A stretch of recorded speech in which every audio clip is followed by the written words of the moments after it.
کی وضاحت جو کہ شیخ الاسلام محمد بن عبد الوہاب رحمہ اللہ کی کتاب ہے، اس کا تیسرا قاعدہ القاعدۃ الثالثہ پڑھنے کے لیے ہم سب یہاں اکٹھے ہیں۔ آئیے شروع کرتے ہیں اس قاعدے کو۔ یہ ہے تیسرا قاعدہ جو مؤلف نے اس کتاب کے اندر ذکر کیا ہے۔ مؤلف نے یعنی شیخ الاسلام محمد بن عبد الوہاب رحمہ اللہ نے کتاب القواعد الاربع، 4 اہم قواعد کا جو اس کتاب میں ذکر کیے ہیں، یہ ان میں سے تیسرے نمبر پر یہ قاعدہ ہے جو ابھی پڑھا گیا۔ اس سے پہلے کتنے قاعدے گزر چکے؟ 2 قاعدے گزرے۔ نمبر 1 پہلا قاعدہ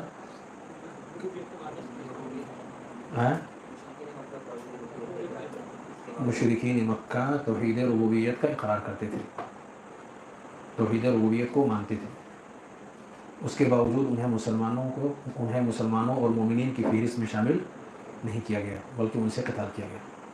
دوسرا قاعدہ کیا تھا؟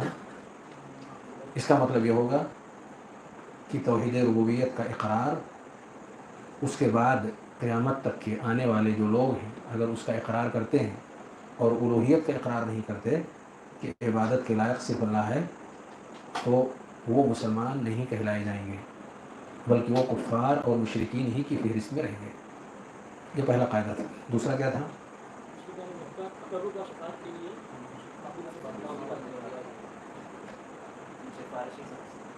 جی، وہ جن کو معبود مانتے تھے، جن کے لیے توحید الوہیت کو یعنی عبادتوں کو جس کے لیے وہ صرف کرتے تھے، ان کے تعلق سے ان کا اپنا عقیدہ کیا تھا؟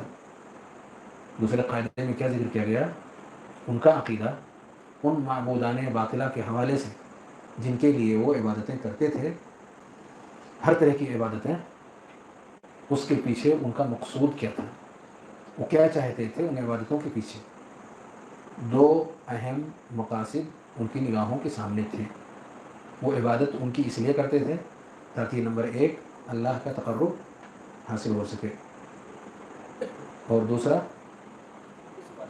تاکہ وہ اللہ رب العالمین کے یہاں ان کے لیے سفارش کر سکیں، رب کے یہاں ان کی سفارش کی جا سکے۔ وہ معبودان جن کی عبادت اور بندگی وہ اس دنیا کے اندر کر رہے ہیں، یہ اللہ رب العالمین کے یہاں ان کے لیے سفارش کر سکیں۔ یہ دوسرا قاعدہ تھا۔ تو کیا یہ دونوں مقاصد ایک تھے یا الگ الگ تھے؟ دیکھیے 2 طرح کی باتیں ہیں۔ نمبر 1 انسان ترقی چاہتا ہے، انسان ترقی چاہتا ہے، نزدیکی چاہتا ہے، اللہ رب العالمین سے قرب چاہتا ہے، جو اچھے اور بھلے کاموں کے ذریعے سے اسے مل سکتے ہیں، زیادہ سے زیادہ اچھے، جس کو انہوں نے مثبت کہا، زیادہ سے زیادہ اچھے اور بھلے کام انجام دیے جائیں گے تو اللہ انہیں اپنے سے نزدیک کر لے گا۔ ایک تو یہ ہے کہ یہ اچھے اچھے کام کر رہے تھے، کیوں کر رہے تھے؟ تاکہ اللہ سے نزدیک ہو جائیں۔ وہ یہ سمجھ رہے ہیں کہ ایسا کرنے سے ہم اللہ سے نزدیک ہو جائیں گے، تو مقصود ہے بلندی کے منازل کو طے کرنا، بلندی کے منازل کو طے کرنا اور اللہ رب العالمین سے قریب ہونا، اللہ رب العالمین کی نزدیکی کو پا لینا اور اسے حاصل کرنے کی ان عبادتوں کے ذریعے سے کوشش کرنا۔ ایک مقصد تو ان کا یہ تھا۔ دوسرا کیا تھا؟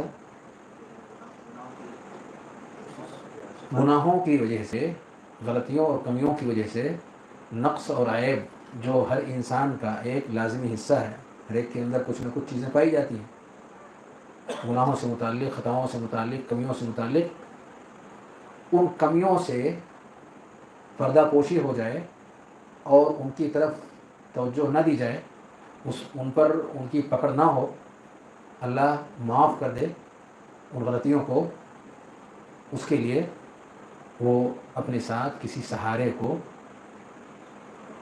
تلاش کر رہے ہیں کہ وہ ان کے لیے سفارش کر دے، وہ ان کے لیے سفارش کر دے۔ تو سفارشی کی ضرورت انہیں کب محسوس ہوئی؟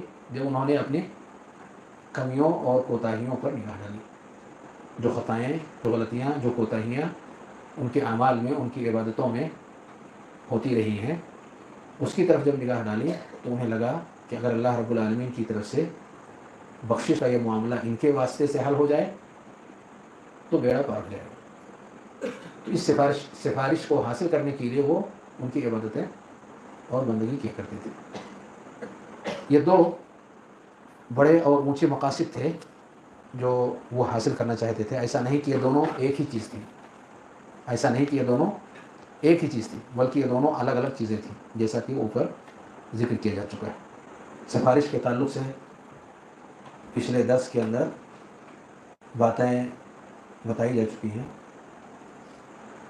اور یہ بھی ذکر کیا جا چکا ہے کہ سفارش دو طرح کے مرنے کے بعد قیامت میں سفارش جو ہوں گے وہ دو طرح کے ہوں گے. کیا ہے وہ دونوں قسمیں سفارش کی؟ مثبت منفی کی پہلے وضاحت کر دیں. نہیں ہے اصل مثبت کا مطلب یعنی کچھ سفارش ہوں گے، قیامت کے سفارش ہوں گے، سفارش کا وجود، سفارش کا ثبوت، یعنی قیامت کے روز سفارش ہوں گے کہ نہیں ہوں گے؟ ہوں گے. مثبت کا مطلب سفارش ہو، اور منفی کا مطلب سفارش نہیں ہوگا. تو یہ ہو گیا مثبت اور منفی کا مطلب. یعنی قیامت کے روز سفارش ہوں گے، یہ ہے شفاعہ مثبتہ. قیامت کے روز سفارش نہیں ہوں گے، یہ ہے شفاعہ منفیہ. اگر دونوں کے لیے ثابت شدہ جو شفاعت ہے اور جو منفی شفاعت ہے، یعنی جس کی نفی کی گئی ہے جس سفارش کی، اگر ان دونوں کا مدار سمجھنا چاہیں کہ کس چیز پر ہے، اس کی بنیاد کن چیزوں پر کھڑی ہے، کچھ اہم چیزیں ہیں جو ذکر کی جا چکی ہیں، تو انہی چیزوں کے اوپر ان دونوں کا دار و مدار ہے. اگر وہ ہے تو سفارش ہوگی، اگر وہ نہیں ہے تو سفارش نہیں ہوگی.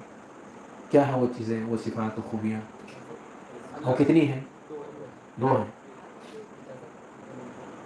دو ہیں. ہاں، کیا اجازت اور رضامندی. کیسے اجازت اور رضامندی ہوگی تو سفارش ہوگی، اور اجازت اور رضامندی نہیں ہوگی تو اگر دونوں میں سے ایک ہو، جیسے اجازت ہو گئی ویسے کیا سفارش ہو جائے گی؟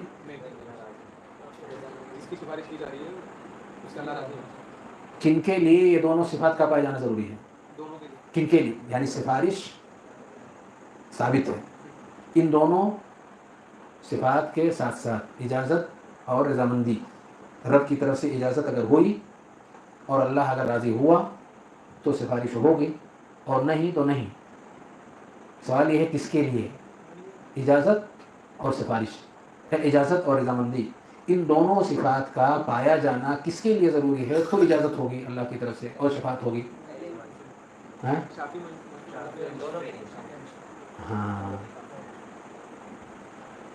شافع کے لیے بھی اور مشفوع کے لیے بھی، مشفوع لہو، شافع کے لیے بھی اور مشفوع لہو کے لیے بھی. جب تک شافع کے لیے اللہ کی طرف سے اجازت نہیں ہوگی وہ سفارش نہیں کرے گا. جب تک شافع سے اللہ راضی نہیں ہوگا، جب تک شافع سے اللہ راضی نہیں ہوگا اس وقت تک وہ کسی کے لیے سفارش نہیں کر سکے گا. اور وہی حال ہے مشفوع لہو جن کے لیے سفارش کی جا رہی ہے. تو جن کے لیے سفارش کی جانی مقصود ہے ان کے بارے میں جب تک اللہ کی اجازت نہیں ہوگی، سفارش کرنے والے کو جب تک اللہ اجازت نہیں دے گا آپ ان کے لیے سفارش کریں، اس وقت تک ان کے لیے سفارش نہیں ہوگی. گرچہ شافع سے اللہ راضی ہے، شافع کو عزت دے چکا ہے، پر مشفوع لہو کے بارے میں اگر اللہ کی اجازت نہیں آئی تو ان کے لیے سفارش نہیں ہو سکتی. اور دوسرے یہ کہ اجازت کے بعد اللہ ان کے اعمال سے اور ان سے اللہ راضی ہو، مشفوع لہو. اور یہ بھی ذکر کیا جا چکا کہ اللہ کس کے بارے میں اجازت دے گا یا کس سے اللہ راضی ہوگا، ایک جملے میں جس کے اندر کیا پایا جائے گا؟ ہاں صحیح ہے، جواب صحیح ہے. اسعد الناس من قال لا الہ الا اللہ خالصا من قلبہ. یہ اخلاص شرط ہے، اخلاص شرط ہے کہ اگر اللہ کا مخلص بندہ ہے، یعنی توحید کو اس نے اللہ کی رضا کے لیے قائم کیا ہے، اخلاص کے ساتھ توحید کو اس نے قائم کیا ہے، تو اس کے لیے سفارش ہوگی، اور اگر یہ شرط نہیں ہے تو پھر سفارش نہیں ہوگی۔ اخلاص، اخلاص یہ شرط، اخلاص کا الٹا شرک، اخلاص کا الٹا ملاوٹ، اخلاص کا مطلب خالص، بغیر ملاوٹ کی، جو بھی کام کیا رب کی رضا کے لیے کیا، کوئی ملاوٹ اس میں کسی اور کے لیے نہیں، اور ملاوٹ نام کی چیز آئی تو پھر وہ خالص نہیں رہا، پھر وہ خالص نہیں رہا، مطلب شرک آ گیا، پھر ایسے لوگوں کے لیے سفارش ہوگی نہیں ہوگی۔ یہ دراصل دوسرا قاعدہ چونکہ بڑا تھا، اس لیے میں نے اس کو مناسب سمجھا کہ ایک بار آپ اسے دوہرا لیں۔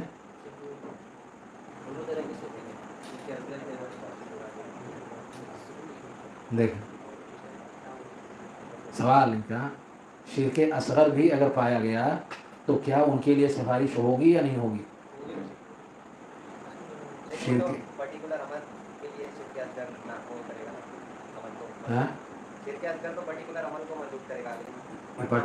پرٹیکولر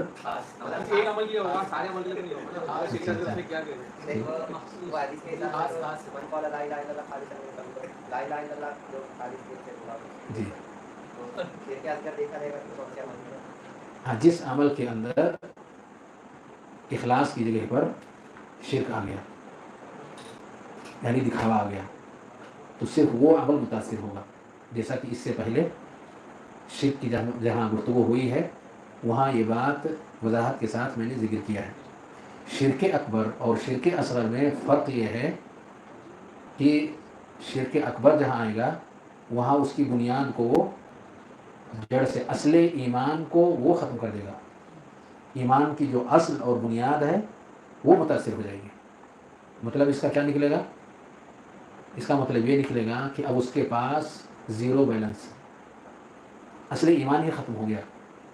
شرک اکبر کا مطلب، شرک اصغر کا مطلب یہ ہوا کہ اس نے اگر سینکڑوں اعمال کیے ہیں اور اس میں شرک نہیں کیا، اور ان کے بعد ایک عمل ایسا اس نے کیا کہ جس میں اس کا مقصد دکھاوا آ گیا، تو وہ سینکڑوں اعمال اس کے باقی رہیں گے، اور یہ عمل جس کے اندر اس نے ملاوٹ کیا، دکھاوا، یہ عمل اس کا بیکار جائے گا، اس عمل سے اس کو کوئی بینیفٹ اور فائدہ حاصل نہیں ہوگا۔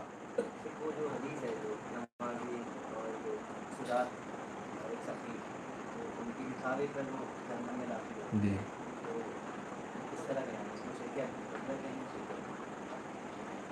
اس میں جو وضاحت ہے کہ تم نے اس لیے کیا تھا تاکہ تمہیں عالم کہا جائے، تمہیں قاری کہا جائے، تمہیں مجاہد کہا جائے، تمہیں سخاوت اور دریا دلی والا انسان کہا جائے، تو یہ بات تو بہت وضاحت کے ساتھ اس روایت کے اندر آ گئی ہے۔ کون سی بات؟ کہ دکھاوا کے لیے انہوں نے کیا، یعنی شرک اکبر کے بجائے وہ شرک اصغر تھا۔ اہل سنت والجماعت کا یہ عقیدہ ہے کہ انسان کوئی بھی گناہ اگر کرتا ہے شرک اور کفر کو چھوڑ کر کے، تو تحت المشیعہ ہے، تحت المشیعہ، مشیعت کے معنی چاہت، اللہ رب العالمین کی مشیعت کے دائرے میں وہ رہے گا۔ اگر اللہ رب العالمین چاہے گا تو معاف کر دے گا، اور اگر وہ نہیں چاہے گا تو معاف نہیں کرے گا۔ معاف نہیں کرے گا کا معنی کیا ہے؟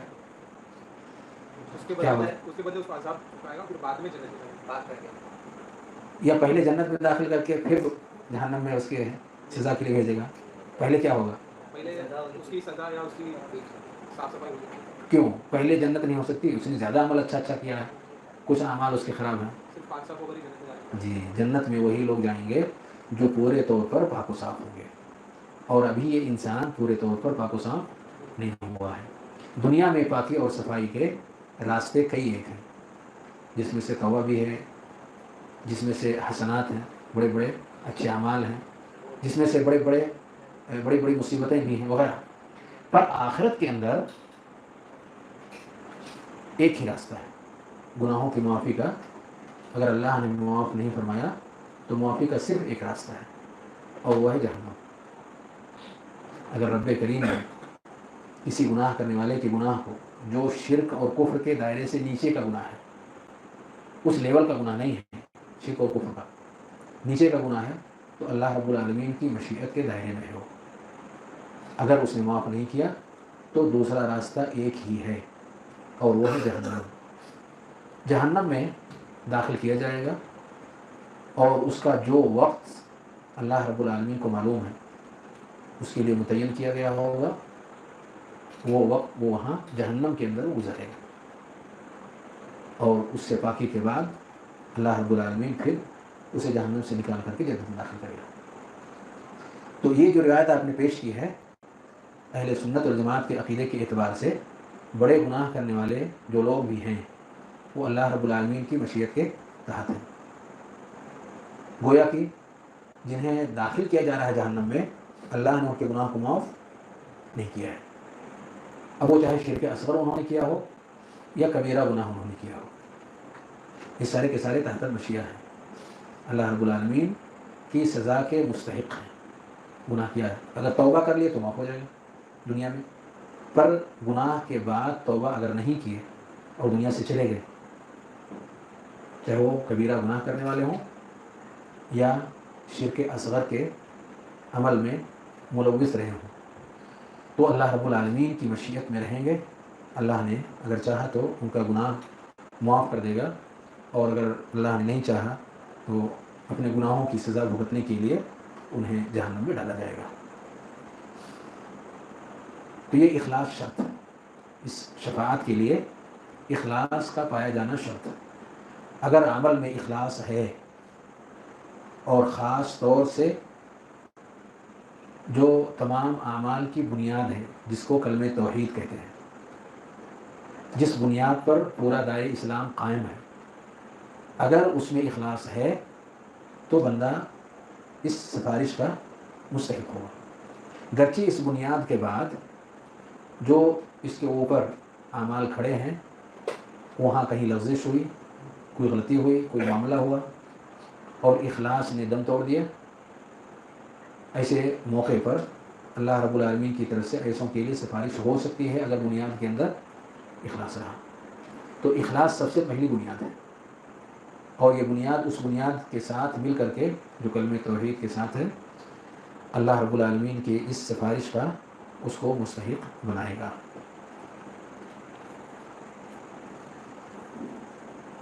تیسرا قاعدہ جو ابھی پڑھا گیا ہے، پہلے اس کا ترجمہ ہم لوگ سن لیں جو مؤلف نے ذکر کیا ہے، اور ترجمے کے بعد تھوڑی سی وضاحت. مؤلف فرماتے ہیں القاعدۃ الثالثہ، تیسرا قاعدہ، ان النبی صلی اللہ علیہ وسلم ظہر علی اناس متفرقین فی عباداتہم. نبی کریم صلی اللہ علیہ وسلم کا ظہور ان لوگوں کے بیچ میں ہوا جو مختلف طرح کی عبادتیں کر رہے تھے. منہم من یعبد الملائکہ، ان میں سے کچھ لوگ فرشتوں کی عبادت کرتے تھے. ومنہم من یعبد الانبیاء والصالحین، اور کچھ لوگ ایسے تھے جو انبیاء اور نیک لوگوں کی عبادت کرتے تھے. ومنہم من یعبد الاشجار والاحجار، کچھ ایسے بھی تھے جو درختوں اور پتھروں کی عبادت کرتے تھے. ومنہم من یعبد الشمس والقمر، جو سورج اور چاند کی عبادت کرتے تھے. وقاتلہم رسول اللہ صلی اللہ علیہ وسلم، نبی کریم صلی اللہ علیہ وسلم نے ان سب سے قتال کیا، ان سب سے لڑائی کی. وَلَمْ يُفَرِّقْ بَيْنَهُمْ، ان کے درمیان کوئی فرق آپ نے نہیں کیا. عبادت کس کی کر رہے ہیں یہ دیکھے بغیر وہ جس کی بھی عبادت کرتے ہوں، ان سب سے نبی کریم صلی اللہ علیہ وسلم نے قتال فرمایا. اب جتنی چیزوں کا تذکرہ مؤلف نے کیا ہے جن کی وہ لوگ عبادتیں کرتے تھے، قرآن مجید میں اس کا مختلف جگہوں پر بیان موجود ہے. انہی آیات کو بطور دلیل کے مؤلف ذکر کرنا چاہتے ہیں تاکہ ہم سمجھ سکیں کہ ان آیات میں جو باتیں کہی گئی ہیں دراصل اس زمانے کی صورتحال کو واضح کرنے کے لیے کہ لوگ عبادت کے تئیں کون کون سا راستہ اختیار کیے ہوئے تھے. اب آئیے ذرا دیکھیں، یہ جو راستے قرآن مجید کے اندر ذکر کیے ہوئے ان کی عبادت کے تئیں وہ مختلف آیات کے اندر ہے. فرمایا اللہ رب العالمین نے سب سے پہلے دلیل تو مؤلف یہ دے رہے ہیں کہ سب سے نبی کریم صلی اللہ علیہ وسلم نے قتال کیا, فرق نہیں کیا کہ وہ فلاں کی عبادت کرتے تھے اس لیے ان کو چھوڑ دو, وہ فلاں کی عبادت کرتے تھے اس لیے وہ ہمارے بھائی ہیں, بلکہ سارے جتنے بھی تھے اللہ کے علاوہ کی عبادت کرنے والے ان سب سے نبی کریم صلی اللہ علیہ وسلم نے قتال فرمایا. فرمایا قرآن میں وَقَاتِلُوهُمْ حَتَّى لَا تَكُونَ فِتْنَةٌ, ان سب سے قتال کرو یہاں تک کہ فتنہ نہ رہے, فتنہ یعنی شرک باقی نہ رہے. وَيَكُونَ الدِّينُ كُلُّهُ لِلَّهِ, اور دین پورا پورا اللہ رب العالمین کے لیے ہو جائے. ایک ہی دین ہے اور وہ ہے دین اسلام, صرف اسی کا غلغلہ ہو, اسی کا نام ہو اور اسی کا تذکرہ ہو اور اسی کو اپنانے والے ہوں. یہ اللہ رب العالمین اپنے بندوں سے چاہتا ہے. اس کے علاوہ کسی اور کی عبادت اور بندگی نہ کی جائے یہ ہمارا رب چاہتا ہے, اور اگر کسی اور کی عبادت اور بندگی کی گئی تو یہ فتنہ ہے. کسی اور کو پکارا گیا, کسی اور کے سامنے سر جھکایا گیا تو یہ فتنہ ہے. یہاں فتنہ کے معنی کیا بتایا گیا؟ شرک. اور ویسے لغت میں فتنہ کسے کہتے ہیں؟ آزمانا. فتنہ کا مطلب ہے آزمانا. وَنَبْلُوكُمْ بِالشَّرِّ وَالْخَيْرِ فتنہ, شر کے ذریعے سے اور خیر کے ذریعے سے, دونوں کے ذریعے سے اللہ رب العالمین اپنے بندوں کو آزماتا ہے, دونوں کے ذریعے سے آزمائش کرتا ہے. اور شرک کیا ہے؟ شر ہے یا خیر ہے؟ شر. گویا کہ اس کے ذریعے سے اپنے بندوں کو اللہ رب العالمین آزما رہا ہے. تو شر سے بھی آزماتا ہے اور خیر سے بھی آزماتا ہے. اس آزمائش میں جو کامیاب نکل جائے, جو اس فتنے میں صاف ستھرا اللہ رب العالمین کی مراد کو سمجھتے ہوئے اسے اپنانے والا بن جائے, تو یہاں بھی کامیاب ہے اور آخرت میں بھی. تو اس آیت کریمہ میں یہ بتایا گیا کہ سارے لوگوں سے قتال کرو, سارے یعنی اللہ کے علاوہ جس کی بھی عبادت اور بندگی لوگ کر رہے ہیں, جب تک کہ یہ معاملہ نہ آ جائے کہ عبادت صرف اللہ کی ہو رہی ہے اور دین بطور دین کے جو چیز اپنائی جا رہی ہے وہ دین اسلام ہے. اللہ کے علاوہ کسی اور کا نام نہیں, اس کے دین کے علاوہ کوئی اور دین اس روئے زمین پر نہیں. آگے بڑھنے سے پہلے اس کا مفہوم کئی طریقے سے لوگ لینے کی کوشش کرتے ہیں. کچھ لوگ یہ سمجھتے ہیں کہ بس جس کو پاؤ اس کو مارو. کیوں؟ اس لیے کہ ابھی روئے زمین پر دین اسلام کے علاوہ اور بھی بہت سارے ادیان ہیں, تو اس وقت تک کاٹتے رہو جب تک کہ صرف اللہ کا نام لیوا صرف مسلمان ہی باقی نہ رہے. کیا یہی مطلب ہے اس کا؟ کچھ لوگ اس سے یہ سمجھتے ہیں کہ جب تک مسلمان کے علاوہ دوسرے اور لوگ نظر آتے رہیں انہیں راستے سے ہٹاتے رہو, اور کب تک یہ سلسلہ رکھو؟ جب تک کہ روئے زمین پر صرف اکیلا مسلمان ہی باقی نہ رہے. تو جب تک یہ چیز واقع نہیں ہو جاتی, حاصل نہیں ہو جاتی, اس وقت تک کاٹنے اور پیٹنے کا سلسلہ جاری رکھو. بظاہر یہ مفہوم صحیح ہے؟ کیا صحیح ہے؟ اللہ نے کہا قتال کرو, ان سے قتال کرو. کب تک قتال کرو؟ اللہ کہا جب تک شرک باقی ہے تب تک قتال کرو.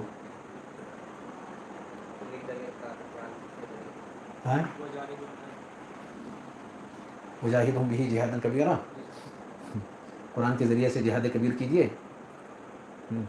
صحیح ہے.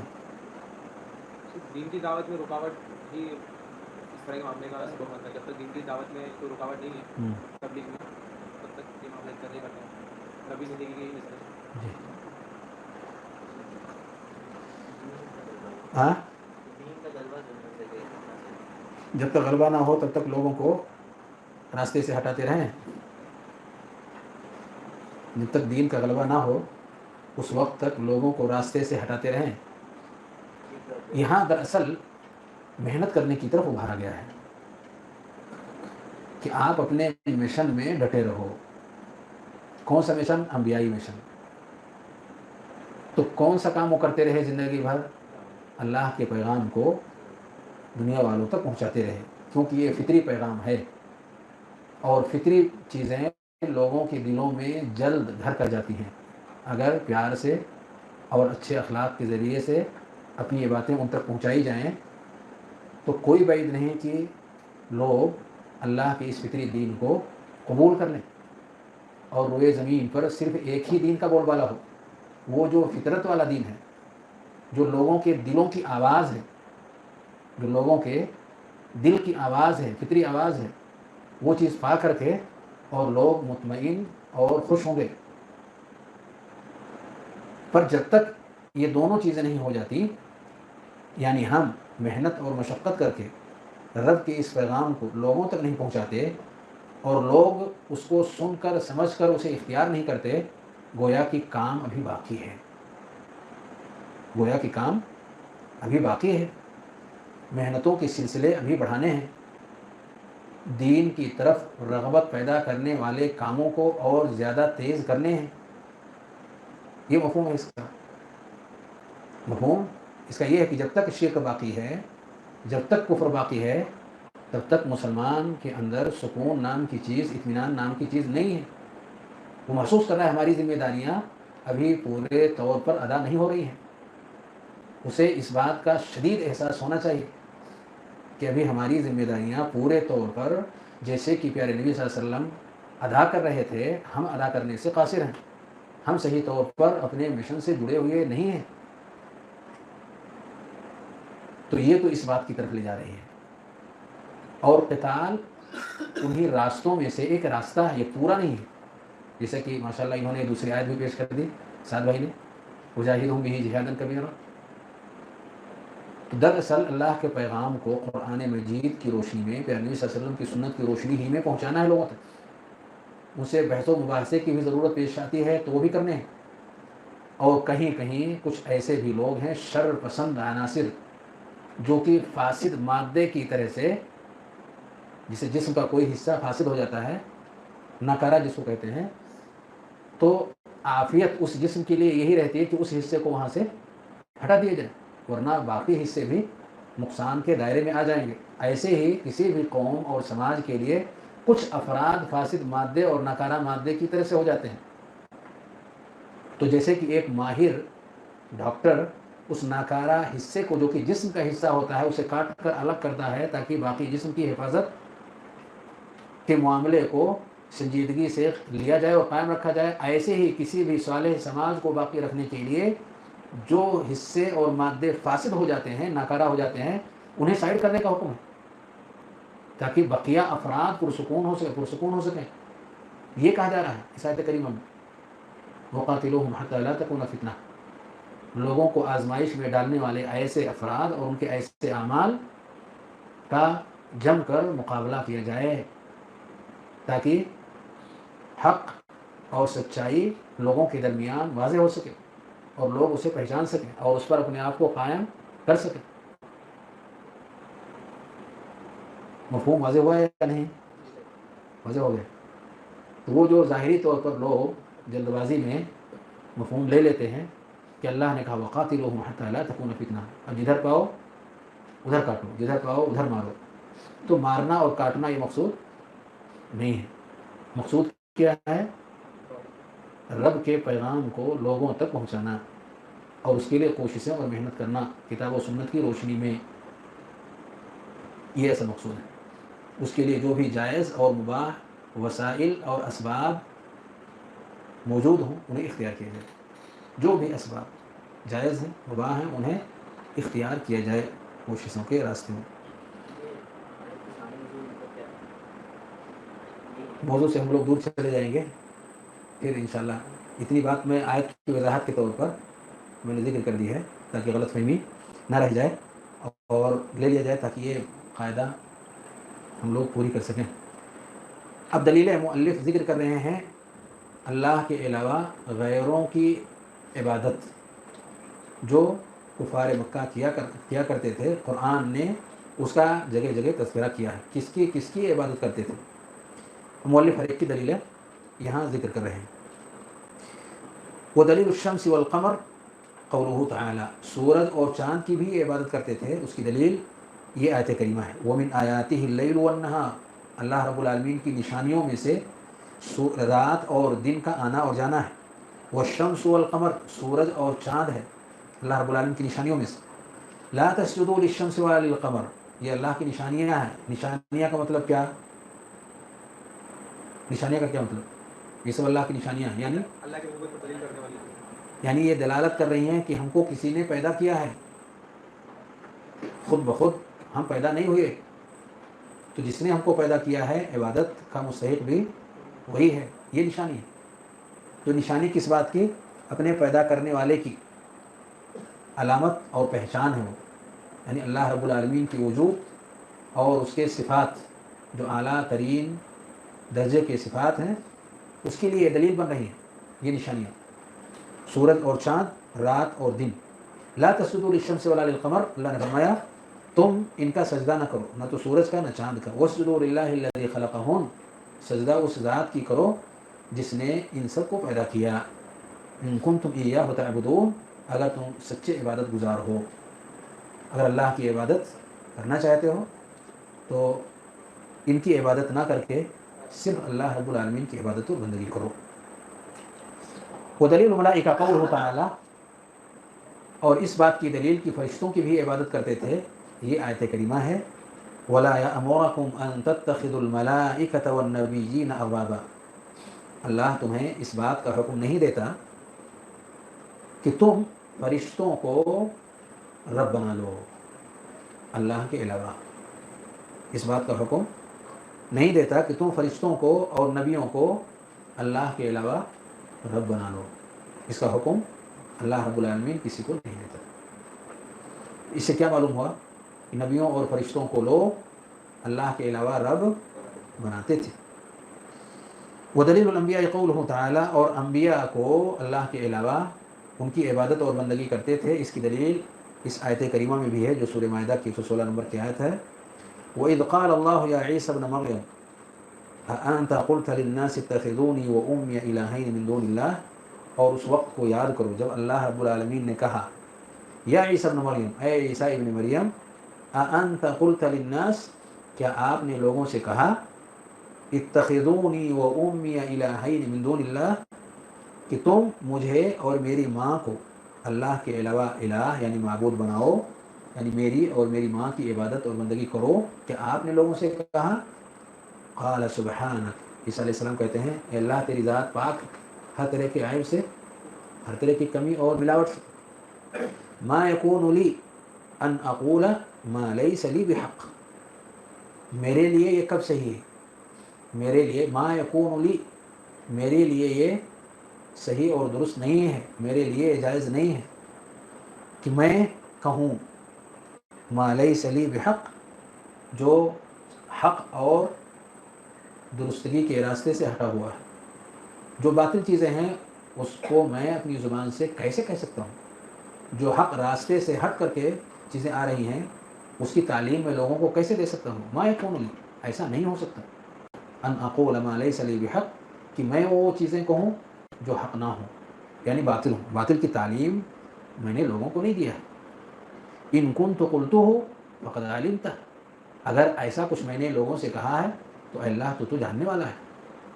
تعلم ما فی نفسی، تو میرے دلوں کی باتوں کو جاننے والا ہے. ولا اعلم ما فی نفسک، اور میں تیرے دل کی بات کو نہیں جانتا ہوں. انک انت علام الغیوب، کیونکہ تو غیب کی باتوں کو اچھی طریقے سے جاننے والا ہے.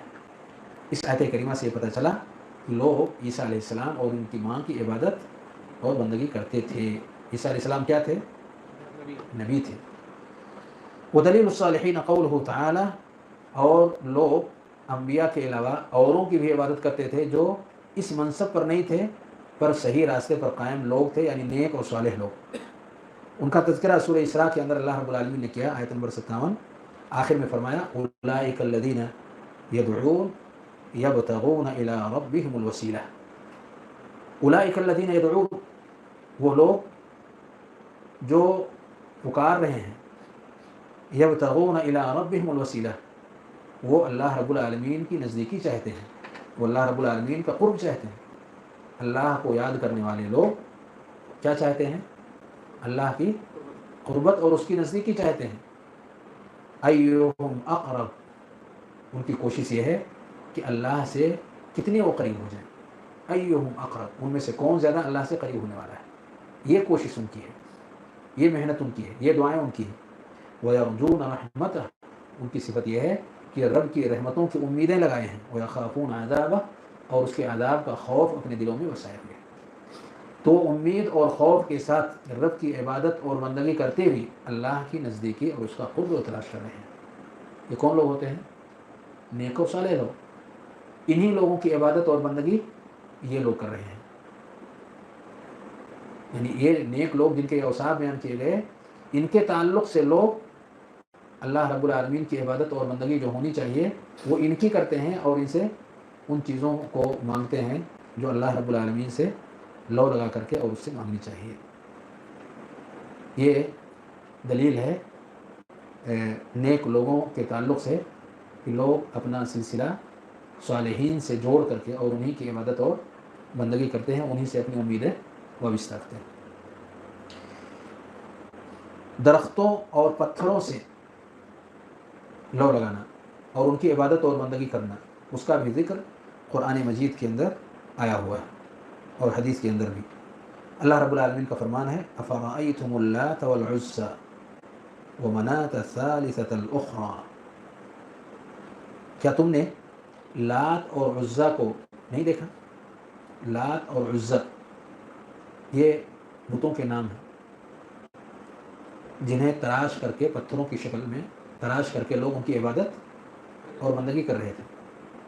ومناة الثالثة الأخرى، اور تیسرے معبود منات کے نام سے.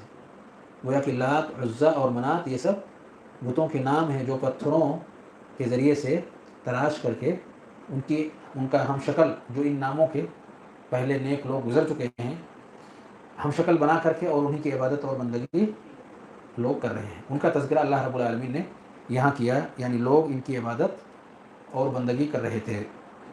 یہ تو ہوا پتھروں سے متعلق. درختوں سے متعلق ایک حدیث مؤلف نے ذکر کی ہے جس میں درختوں کا تذکرہ ہے. ہاں، اور وہ حدیث ہے ابو واقد اللیثی رضی اللہ تعالیٰ عنہ کی. فرماتے ہیں خرجنا مع النبی صلی اللہ علیہ وسلم الی حنین. حنین یہ طائف کے قریب ہے ایک جگہ جہاں نبی کریم صلی اللہ علیہ وسلم گئے اپنے صحابہ کے ساتھ. ہم سب نبی کریم صلی اللہ علیہ وسلم کے ساتھ حنین کی طرف گئے. وَنَحْنُ حُدَثَاءُ عَهْدٍ بِكُفْرٍ، اور ہم سب کفر سے قریب تھے، نئے نئے مسلمان ہوئے تھے. وَنَحْنُ حُدَثَاءُ عَهْدٍ بِكُفْرٍ، ہم نئے نئے کفر سے نکل کر کے اسلام میں آئے تھے.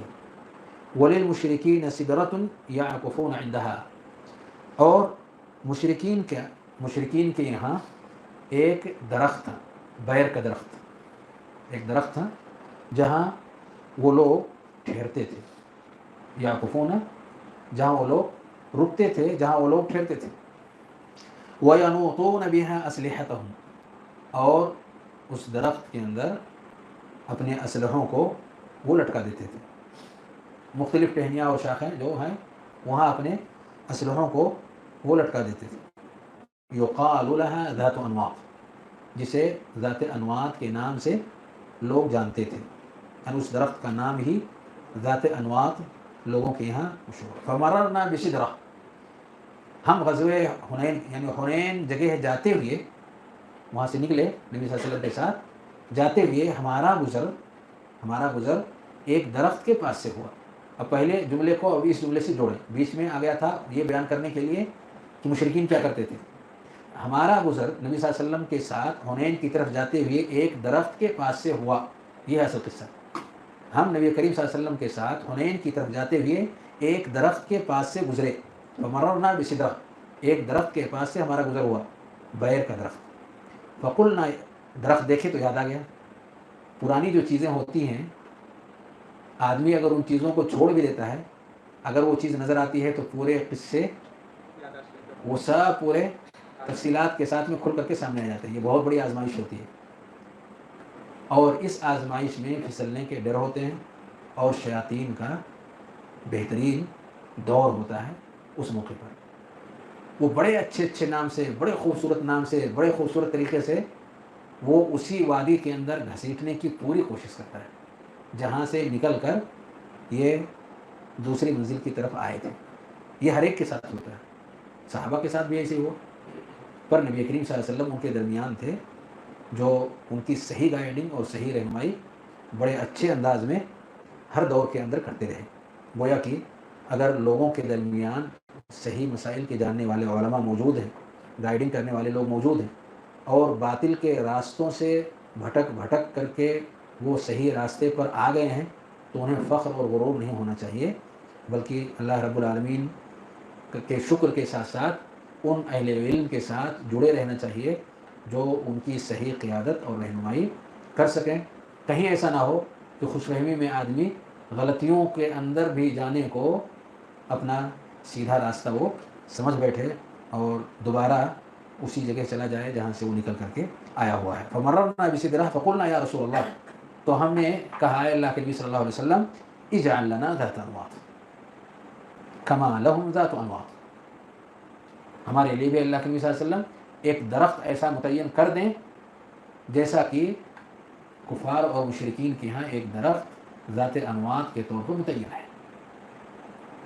یہ بات ان کی زبان سے نکلی. آگے کا واقعہ مؤلف نے ذکر نہیں کیا ہے, واقعہ مشہور ہے. نبی کریم صلی اللہ علیہ وسلم نے اس موقع پر کہا اللہ اکبر, قلتم والذی نفسی بیدہ, تم تو وہی بات کہے جو کہ موسیٰ علیہ السلام کی قوم نے موسیٰ علیہ السلام سے کہا تھا. تو اس سے معلوم ہوا کہ لوگ درختوں کی عبادت اور بندگی اس دور کے اندر کر رہے تھے. اس روایت کو مؤلف نے کیوں پیش کیا؟ یہ اکیلی ایک روایت ہے جو مؤلف نے یہاں پیش کی ہے. اس روایت کے علاوہ بقیہ جو دلیلیں ہیں وہ سب قرآن مجید کی مختلف آیات کے ذریعے سے ہی پیش کی گئی ہیں.